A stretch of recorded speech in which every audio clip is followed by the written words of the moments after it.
அஸ்ஸலாமு அலைக்கும். Hi guys, எல்லாரும் எப்படி இருக்கீங்கன்னா, மிஸ்ஸஸ் முஹைதீன். இப்போ தான் என்னோட சேனலை ஃபஸ்ட் டைம் பார்க்குறீங்கன்னா, உங்களுக்கு பிடிச்சிருந்துச்சுன்னா கண்டிப்பாக லைக் பண்ணிட்டு பாருங்கள். இன்றைக்கி நம்ம என்ன பார்க்க போகிறோம் அப்படின்னு பார்த்தீங்கன்னா, ஒரு டே இன் மை லைஃப் வீடியோ தான் பார்க்க போகிறேன். வீடியோ கொஞ்சம் இன்ட்ரெஸ்ட்டாக இருக்கும், கண்டிப்பாக கடைசி வரைக்கும் பாருங்கள். ஏதாவது டவுட் இருந்தால் கூட கமெண்ட் பண்ணி கேளுங்க. சரி, வாங்க வீடியோக்குள்ளே போகலாம். அஸ்கர் அத்தா லீவுக்கு ஊருக்கு வந்திருந்தாங்க. அவங்க வந்தாலே பசங்களுக்கு ரொட்டீன் அப்படியே கம்ப்ளீட்டாக சேஞ்ச் ஆயிரும். காலையில் அத்தாவோட சேர்ந்து வாக்கிங் போகிறது, இந்த மாதிரி வேலையெல்லாம் பசங்க பார்த்துக்கிட்டு இருந்தாங்க. காலையில் டீ போடுறப்பே பார்த்தீங்கன்னா கேஸ் தீர்ந்து போச்சு. அதனால் அஸ்கர் அத்தா தான் போய் தூக்கிட்டு வந்திருந்தாங்க. காலையில் பிரேக்ஃபாஸ்ட் எதுவுமே செய்யலைங்க. இந்த மாதிரி முட்டை பப்ஸும் மாசா வச்சு தான் குடித்தோம். சூடாக எக் பப்ஸ் சாப்பிட ரொம்பவுமே நல்லாயிருக்கும். சாப்பிட்றப்ப மணிலாம் பார்த்தீங்கன்னா 10:30 ஆயிடுச்சு. அந்தளவுக்கு லேட்டாக தான் இன்றைக்கி பிரேக்ஃபாஸ்ட்டு எடுத்துக்கிட்டோம்.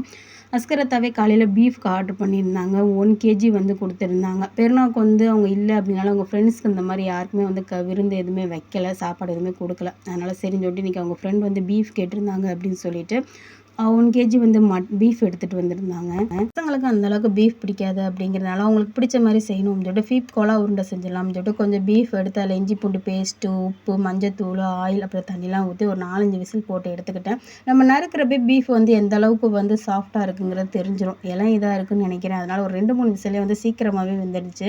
இன்றைக்கி நெய்ச்சோறு தான் செய்ய போகிறேன். அதனால் அரிசி ஊற போட்டிருந்தேன். நைட்டுக்கு சேர்த்தே செஞ்சுருவோம் அப்படின்னு சொல்லிட்டு 1.5 விளக்கு அரிசி ஊற போட்டிருக்கேன். அஸ்கர் அத்தாவுக்கு பிரியாணியை விட நெய்ச்சோறு, தேங்காய் சோறு அதுதான் அவங்க ரொம்ப விரும்பி சாப்பிடுவாங்க.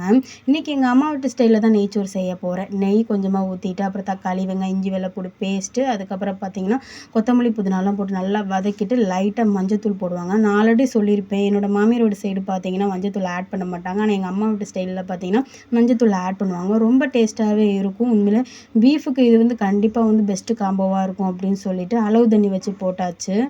1.5 விளக்கு அரிசிக்கு 3 விளக்கு தண்ணி வச்சுருக்கேங்க. இது நல்லா கொதிக்கணும் அவசியம் இல்லை. லைட்டாக நுரையாக வர்றப்பே அரிசி போட்டாச்சு. கடைசியாக உங்களுக்கு தேவையான அளவு உப்பு ஆட் பண்ணிக்கோங்க. நம்ம குக்கரில் போட்டிருந்தது நல்லா வெந்து வந்துருச்சு. இது தண்ணி இல்லாமல் நல்லா வடித்து எடுத்துக்கிட்டு மிக்ஸி ஜாரில் போட்டு அரைச்சிக்கலாம்னு சொல்லிட்டு கொஞ்சம் நேரம் ஆற வச்சுருக்கேன். அதை கிரேவி பண்ணிடுவோம் சொல்லிட்டு அதே குக்கரில் பார்த்திங்கன்னா எண்ணெய், தக்காளி, வெங்காயம், இஞ்சி, வெள்ளைப்பூடி பேஸ்ட் இதெல்லாம் போட்டிருக்கேன். நான் குழம்பு வச்சாலும் சரி, கிரேவி வச்சாலும் சரி, தக்காளி அரைச்சி ஊற்றுவேன். அந்த மாதிரி அரைச்சி ஊற்றுறப்ப குழம்பும் சரி, இந்த மாதிரி கிரேவி ரொம்ப டேஸ்ட்டாக வரும். இன்றைக்கி கிரேவிக்கு தான் பார்த்திங்கன்னா தக்காளி, வெங்காயம், இஞ்சி, வெள்ளைப்பூடி பேஸ்ட்டு, மிளகாப்பொடி, மல்லித்தூள், மஞ்சத்தூள், கரம் மசாலா தூள், அப்புறம் நல்லா கறியை போட்டு பெரட்டிட்டு அதுக்கப்புறமா தண்ணி அப்ளை பண்ணேன். நான் ஊற்றுறப்ப சரியாக தெரியல. சரி, கறி இந்த அளவுக்கு இருக்குது அப்படிங்கிறனால தண்ணி நல்லா தாராளமாக ஊற்றிட்டேன். நல்லா விசில் வந்ததுக்கப்புறம் தான் தெரிஞ்சிச்சு தண்ணியோட அளவு ரொம்ப அதிகமாயிருச்சு அப்படிங்கிறது. அதனால் சரி கொஞ்சம் குழம்பும் வச்சிடலாம் அப்படின்னு சொல்லிட்டு இன்னொரு பாத்திரத்தில் கொஞ்சம் மாற்றி வச்சுருக்கேன். பீஃப் நல்லா ஆறுனதுக்கப்புறம் பார்த்தீங்கன்னா மிக்ஸி ஜாரில் கொஞ்சமாக இஞ்சி பூண்டு பேஸ்ட்டு, மிளகாப்பொடி, மஞ்சத்தூள், கரம் மசாலா தூள், கொஞ்சம் வெங்காயம், பச்சை மிளகா, கொத்தமல்லி இதெல்லாம் சேர்த்து கிரைண்ட் பண்ணணும். கடல் எல்லாம் போடணும். அந்த வீடியோ எடுக்க நான் மிஸ் பண்ணிட்டேங்க. தலைகளாக பிடிச்சிட்டேன் கேமராவை. அதனால் நான் ஆட் பண்ணலை. அந்த மாதிரி நீங்கள் கிரைண்ட் பண்ணி எடுத்துக்கோங்க. நான் ஆல்ரெடி சொல்லியிருந்த மாதிரி தான் தண்ணி அதிகமாகிடுச்சின்னு சொல்லிட்டு குழம்புக்குன்னு சொல்லிட்டு கொஞ்சம் எடுத்து வச்சுட்டு மிளகு சீரகம் தூவி கிரேவியை ரெடி பண்ணியாச்சு. உண்மையாக ரொம்ப சூப்பராக வந்துச்சு. குழம்புக்கு பார்த்திங்கன்னா கடைசியாக தேங்காய் பால் அரைச்சி ஊற்றிக்கிட்டேன். பீஃபுக்கு இந்த மாதிரி ஆட்டுக்கால் இந்த மாதிரிலாம் வைக்கிறப்ப தேங்காய் பால் அரைச்சி ஊற்றினா ரொம்ப டேஸ்ட்டாக இருக்கும். அஸ்கர் அத்தா ஃப்ரெண்டை வீட்டுக்கெலாம் கூட்டிகிட்டு வர மாட்டாங்க. கறியை கொடுத்து விட்டாச்சு. குழம்பு ரெடி ஆயிடுச்சு. அதே நேரத்தில் சாதமும் சூப்பராக ரெடி ஆயிடுச்சு. நெய்ச்சோறு பார்த்திங்கன்னா அவ்வளோ சூப்பராக இருந்துச்சு. கோலா உருண்டைக்கு கடைசி உருண்டை பிடிச்சிட்டு பிரெட் க்ரம்ஸ் இருக்குது பார்த்திங்களா, அதை உருட்டி நாங்கள் ஃப்ரை பண்ணி எடுத்துக்கிட்டோம். உண்மையாக ரொம்ப நல்லா இருந்துச்சு. கண்டிப்பாக ட்ரை பண்ணி பாருங்கள். இந்த மாதிரி பீஃபு இல்லாட்டா மட்டன் இந்த மாதிரி எடுக்கிறப்ப கூட நான் கண்டிப்பாக ட்ரை பண்ணி பாருங்கள். கடைசி எல்லோரும் ஃபேமிலியாக உட்காந்து சாப்பிட ஆரம்பிச்சிட்டோம். ஒரு சப்ஸ்கிரைபர் கமெண்ட் பண்ணியிருந்தாங்க, கீழே போர்வை ஏதாவது விரிச்சுக்கோங்க அப்படின்னு. எங்கள் அம்மா வீட்டு சைடு அந்த மாதிரி பண்ணுவாங்க, என்னோட மாமியார் வீட்டு சைடு அந்த மாதிரி இல்லை. அதனால் அப்படி பண்ணிட்டேன். இனிமேல் ஃபாலோ பண்ணுறேன். மதியத்துக்கு நெய்ச்சோறு, அப்புறம் மட்டன் கிரேவி, கோலா உருண்டை, அப்புறம் மட்டன் குழம்பு வச்சு சாப்பிட்டாச்சு.